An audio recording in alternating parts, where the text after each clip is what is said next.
Hey everyone, so I've been deep diving into something I used to think was, well, honestly, super boring. And I gotta say, my mind is completely blown. Let's just get right into it. Welcome to Lazy Reader. I used to think economics was just boring. But I realized it's the hidden engine of our lives. Seriously, it's not just a bunch of charts and graphs. It's like this invisible code that explains why we do what we do, why a cup of coffee costs what it does, and how the entire world is all connected. And I'm telling you, once you see it, you can't unsee it. So, to even begin to understand that massive global engine, it turns out you have to start small. I'm talking about the tiny, everyday decisions that you and I, and everyone around us, makes. These little choices, they're the actual gears that make the whole system turn. Okay, so this is what they call microeconomics. And really, it all boils down to one single fundamental problem: scarcity. We've got limited stuff: time, money, you name it. But our wants, they're pretty much unlimited. So economics is really just the study of choices, of trade-offs. Think about it. You can't have both the awesome vacation and the down payment for a house, right? You have to choose. That choice right there, that's microeconomics in action. Now here's where it gets really cool. All those individual choices come together to create the market. And the core of it all is this simple push and pull between buyers and sellers, which I've started calling prickly profits. It's this idea that scarcity, the fact that there's a limited supply of something, is what makes it valuable. It feels a little, well, prickly for us as buyers when prices shoot up, but that's the direct source of profit for the sellers. Let's start with us, the buyers. This part is super intuitive. It's called the law of demand. If your favorite pizza place suddenly doubles its prices, you're probably going to go there less often. When something gets more expensive, we demand less of it. Simple enough, right? But now let's flip it. Think like you own the business. This is the law of supply. If you notice that people are suddenly willing to pay a crazy amount of money for, I don't know, bacon-flavored milkshakes, what are you going to do?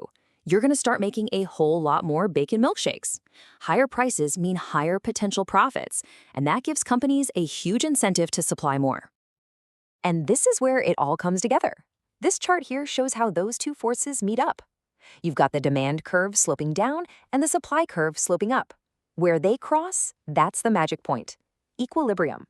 If the price is too high, you get a surplus, a bunch of unsold bacon shakes just sitting there, and sellers have to drop the price. But if the price is too low, you get a shortage.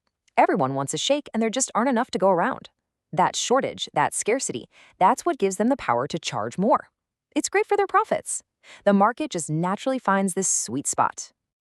But, and this is a big but, that simple supply and demand model isn't the whole story. I mean, the real world is messy, right? Sometimes a deal between a buyer and a seller creates these side effects that hit people who had nothing to do with it. And this is where it gets really, really interesting. Economists have this great word for these side effects: externalities. I just think of it as collateral damage, or maybe a surprise bonus from someone else's business. They can be good, they can be bad, but either way, they represent a kind of market failure because the price of the product doesn't actually reflect its true total cost or benefit to all of society.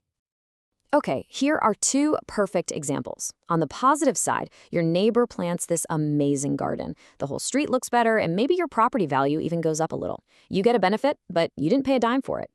Now, on the negative side, a factory might be making cheap widgets, but in the process, it's polluting a river. The local fishing industry gets wiped out, but that cost isn't baked into the price of the widgets.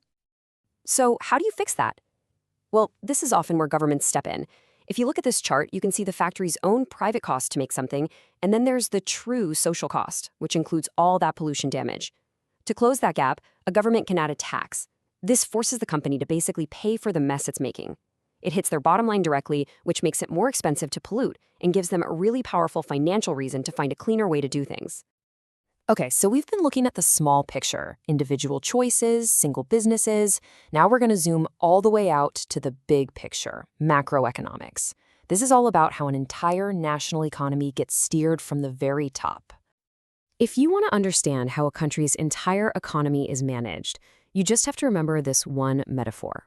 When you hear people talking about central banks and interest rates, all they're really talking about is this: it's the gas pedal and the brake for the whole economy. And why do we even need a gas pedal and a brake? Well, it's because economies don't just grow in a nice, neat, straight line. They move in cycles. You have these periods of growth and expansion, and then you have periods of slowdowns or contractions.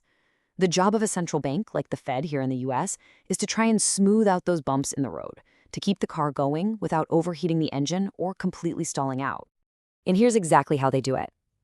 When the economy is feeling a bit sluggish, they hit the gas pedal by lowering interest rates.